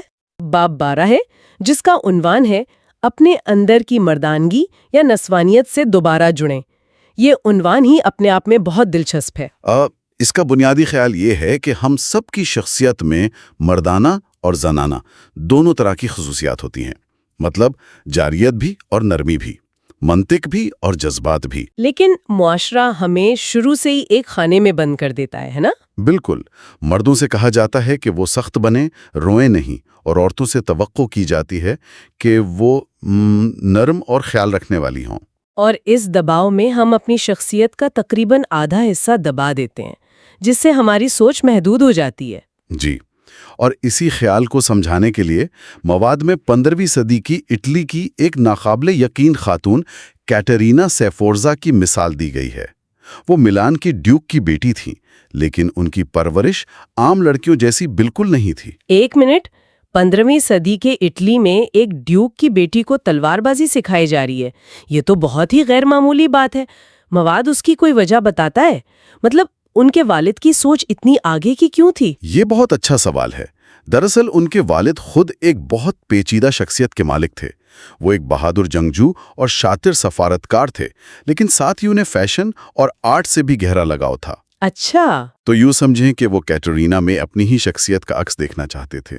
انہوں نے اسے لاطینی، یونانی اور فلسفہ بھی پڑھوایا، اور ساتھ میں شکار اور فوجی حکمت عملی کی تربیت بھی دی۔ تو انہوں نے کیٹرینا کو کسی ایک کردار میں ڈھالنے کے بجائے اسے مردانہ اور زنانہ دونوں دنیایں دیکھنے کا موقع دیا۔ بالکل، اور اسی سے کیٹرینا کی مستند جنس یعنی آتھینٹک جینڈر نے جنم لیا، ایک ایسی شخصیت جو معاشرتی لیبل سے آزاد ہو۔ اور یہی امتزاج ان کی سب سے بڑی طاقت بنا۔ مجھے ان کی زندگی کا وہ واقعہ یاد آ رہا ہے جب پوپ کا انتقال ہوا اور روم میں افراتفری پھیل گئی۔ ہاں، وہ ایک زبردست مثال ہے۔ ان کے شوہر جو پوپ کے بھتیجے تھے، وہ تو خوف سے بالکل مفلوج ہو گئے تھے۔ لیکن کیٹرینا جو اس وقت حاملہ تھیں، انہوں نے ہمت نہیں ہاری۔ جی نہیں، وہ فوراً حرکت میں آئیں۔ انہوں نے اپنی فوج اکٹھی کی اور راتوں رات روم پہنچ کر وہاں کے سب سے محفوظ قلعے کاسل سینٹ اینجلو پر قبضہ کر لیا۔ یہ تو سوچ کر ہی حیرت ہوتی ہے، ایک حاملہ خاتون پورے شہر کو کنٹرول کر رہی ہے، جبکہ سارے مرد خوفزدہ بیٹھے ہیں۔ اور صرف یہی نہیں، جب مذاکرات کے لیے ایک کارڈینل کا نمائندہ آیا تو انہوں نے قلعے کی دیوار سے چیخ کر کہا تھا، کیا وہ میرے ساتھ عقل کی جنگ لڑنا چاہتا ہے؟ وہ نہیں جانتا کہ میرے پاس میرے والد ڈیوک گیلیازو کا دماغ ہے اور میں بھی اسی کی طرح ذہین ہوں۔ کمال ہے. اچھا، لیکن ان کے زندگی کا جو اگلا واقعہ مواد میں بتایا گیا ہے، فورلی شہر والا، وہ تو کسی فلمی سین سے کم نہیں. وہ تو واقعی ناقابل یقین ہے. ان کے شوہر کے قتل کے بعد قاتلوں نے ان کے بچوں کو یرغمال بنا لیا. اور دھمکی دی کہ اگر قلعہ حوالے نہ کیا تو وہ بچوں کو مار دیں گے. کوئی بھی عام ماں اس موقع پر ٹوٹ جاتی. لیکن کیٹرینا عام نہیں تھیں. وہ قلعے کی دیوار پر گئیں، اپنا لباس اوپر اٹھایا اور چیخ کر کہا، تو کر گزرو احمقو، میں پہلے ہی ایک اور بچے کی ماں بننے والی ہوں اور میرے پاس مزید بچے پیدا کرنے کے ذرائع ہیں. یہ تو ناقابل یقین ہے. یعنی یہ کوئی جذباتی رد عمل نہیں تھا، بلکہ ایک سرد دماغ کی سوچی سمجھی چال تھی. بالکل، یہ کیلکولیٹڈ پولیٹیکل موو تھا. وہ جانتی تھیں کہ قاتل اتنے طاقتور خاندان کے بچوں کو مارنے کی ہمت نہیں کریں گے. ان کا مقصد صرف کیٹرینا کو ڈرانا تھا، اور کیٹرینا نے دکھا دیا کہ وہ ڈرنے والی نہیں ہیں. تو ان کی اصل طاقت اسی توازن میں تھی کہ کب جنگجو بننا ہے اور کب ایک ماں یا سفارتکار. لیکن اس باب میں ماہر نفسیات کارل یونگ کے نظریات اینیما اور اینیمس کا بھی ذکر ہے. یہ تھوڑا پیچیدہ لگتا ہے. یونگ کا نظریہ بہت دلچسپ ہے. وہ کہتے ہیں کہ ہر مرد کے لاشعور یعنی انکانشس مائنڈ میں ایک زنانہ پہلو ہوتا ہے.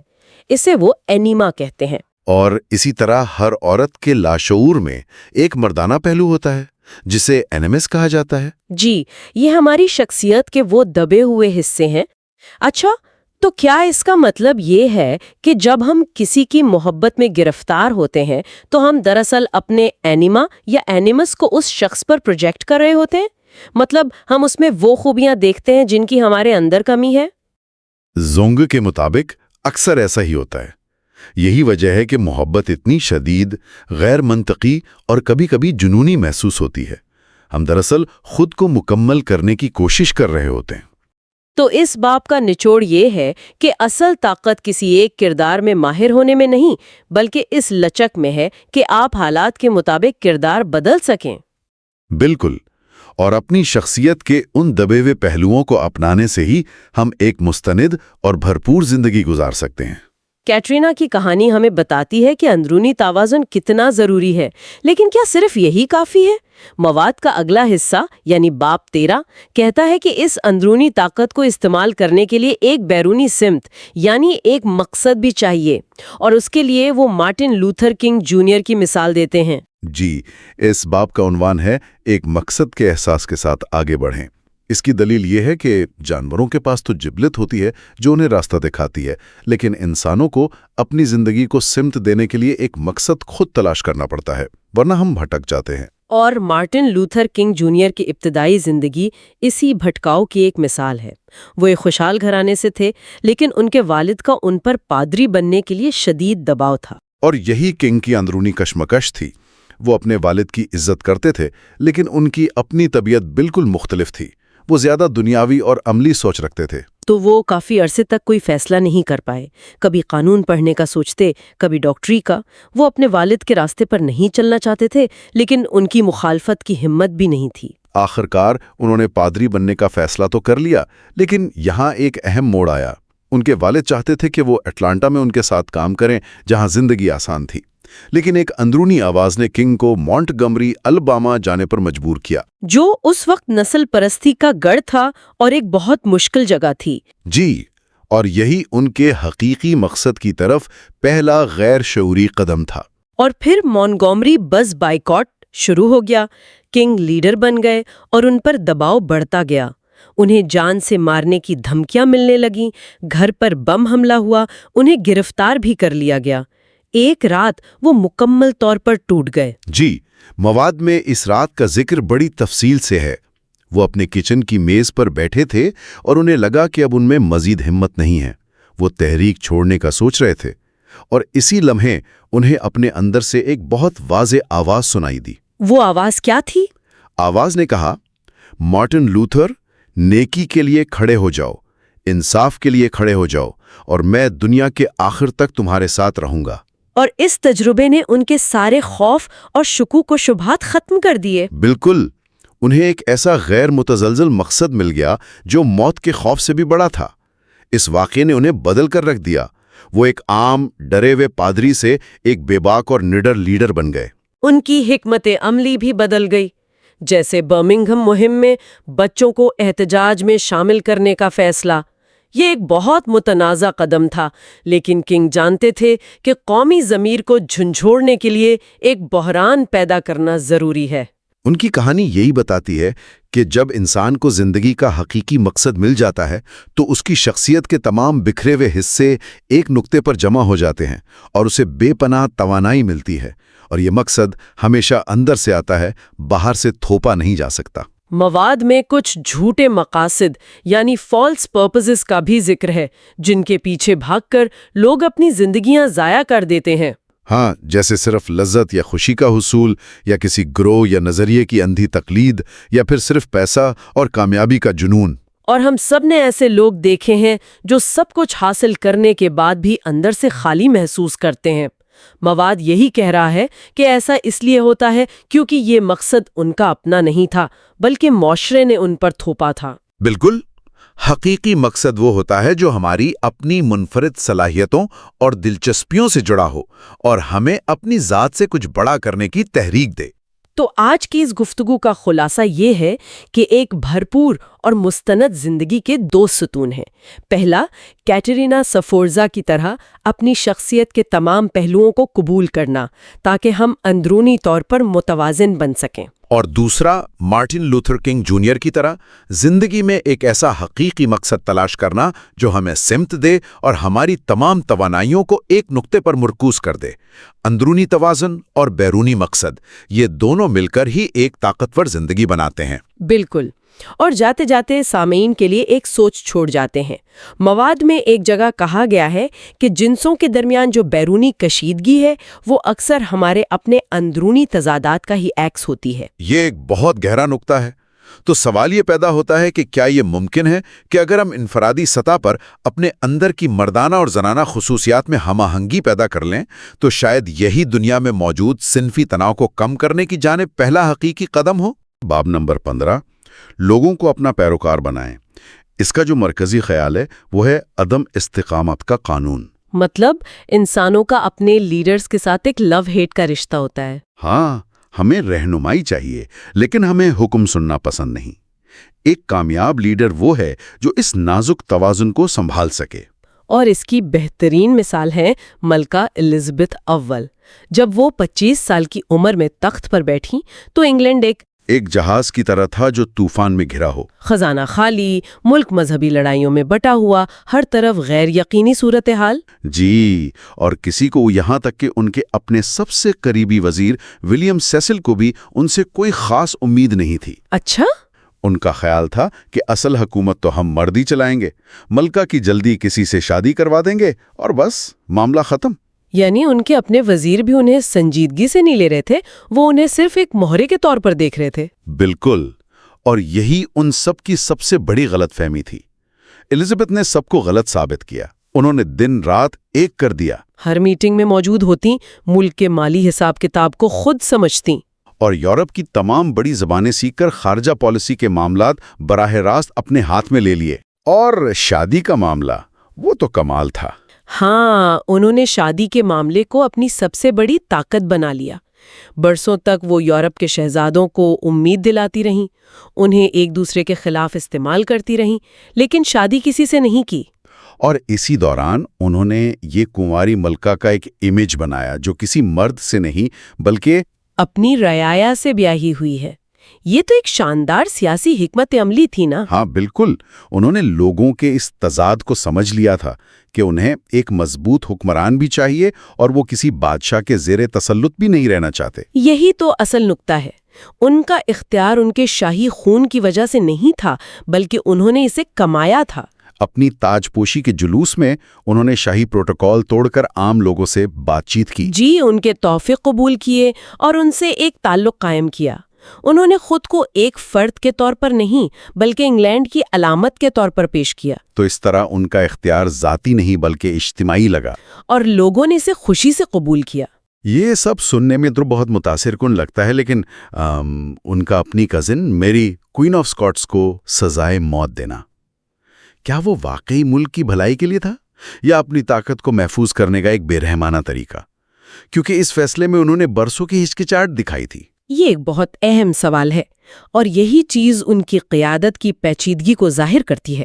وہ جانتی تھیں کہ میری کا زندہ رہنا انگلینڈ کے لیے ایک مستقل خطرہ ہے، کیونکہ کیتھولک انہیں ہی اصل ملکہ مانتے تھے۔ بالکل، لیکن وہ یہ بھی جانتی تھیں کہ ایک ملکہ کو سزائے موت دینا ایک خوفناک مثال قائم کرے گا۔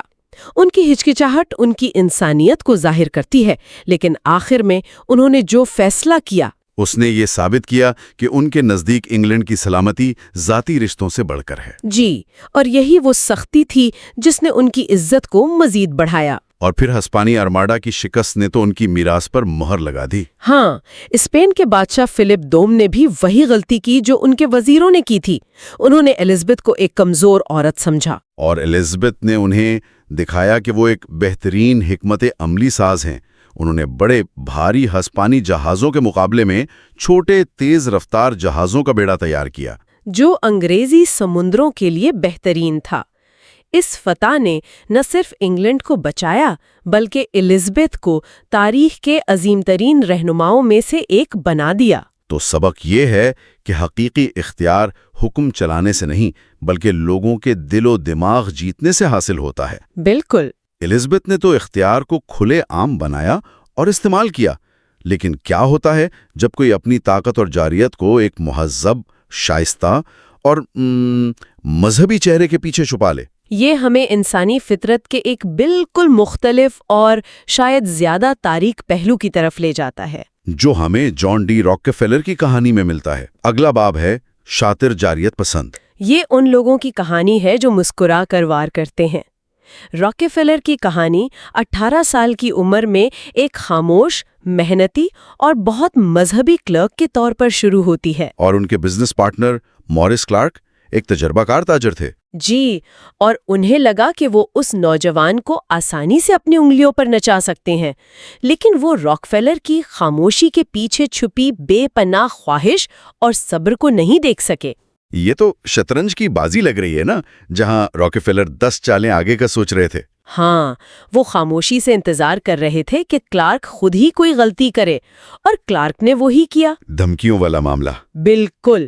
کلارک کو جب بھی کوئی بات منوانی ہوتی، وہ راکفیلر کو شراکت داری ختم کرنے کی دھمکی دیتے۔ انہیں یقین تھا کہ راکفیلر ڈر جائیں گے۔ اور ایک دن راکفیلر نے دھمکی کے جواب میں سکون سے کہا، ٹھیک ہے، شراکت داری ختم کر دیتے ہیں۔ کلارک حیران رہ گئے۔ انہیں یقین ہی نہیں آیا ہوگا۔ بالکل نہیں۔ معاہدے کے مطابق کاروبار کی نیلامی ہونی تھی۔ کلارک کو پورا یقین تھا کہ راکفیلر کے پاس اتنے پیسے نہیں ہیں کہ وہ پوری ریفائنری خرید سکیں۔ اور نیلامی والے دن کیا ہوا؟ وہ منظر تو کسی فلم جیسا لگتا ہے۔ آپ سوچیں اس کمرے میں کیا ماحول ہوگا۔ بولی شروع ہوئی اور بڑھتی گئی۔ آخر میں جب بولی $75,500 تک پہنچی تو کلارک روک گئے، یہ سوچ کر کہ اب راکفیلر بھی رک جائیں گے۔ لیکن راکفیلر نے سکون سے بولی لگائی اور ریفائنری خرید لی۔ کلارک کو اسی لمحے احساس ہوا کہ جس نوجوان کو وہ کمزور سمجھ رہے تھے وہ دراصل ان سے کئی قدم آگے تھا۔ ایک منٹ، تو یہ سب پہلے سے طے شدہ تھا؟ یہ تو محض کاروبار نہیں، یہ تو خالص نفسیاتی جنگ ہے۔ جی، اور یہیں سے ان کی سلطنت کی بنیاد پڑی، اور انہوں نے اسی طریقے کو بار بار استعمال کیا جسے تاریخ میں کلیولینڈ کا قتل عام کہا جاتا ہے۔ وہ کیسے؟ وہ اپنے کسی حریف کے پاس جاتے، بڑی شائستگی سے ان کا کاروبار خریدنے کی پیشکش کرتے۔ جب وہ انکار کرتے تو راکفیلر انہیں اپنی کمپنی اسٹینڈرڈ آئل کے کھاتے دکھاتے۔ اچھا۔ ان کے منافع کا مارجن اتنا زیادہ ہوتا تھا اور ان کی لاگت اتنی کم کہ حریف یہ دیکھ کر ہی گھبرا جاتے کہ وہ مقابلہ کر ہی نہیں سکتے۔ اور خوفزدہ ہو کر اپنی کمپنی اونے پونے داموں بیچ دیتے۔ جی، اور اس میں سدرن امپروومنٹ کمپنی یعنی SIC کا کیا کردار تھا؟ مجھے ذرائع سے پتا چلا کہ یہ ایک خفیہ تنظیم تھی۔ یہاں بات اور بھی دلچسپ ہو جاتی ہے۔ SIC ایک خفیہ معاہدہ تھا جو راکفیلر نے ریلوے کمپنیوں کے ساتھ کیا تھا، جس سے انہیں تیل کی ترسیل پر زبردست چھوٹ ملتی تھی۔ لیکن انہوں نے اس کی افواہیں اس طرح پھیلائیں کہ یہ ایک بہت بڑی، طاقتور اور پراسرار تنظیم ہے جو پوری آئل انڈسٹری کو کنٹرول کرنے والی ہے۔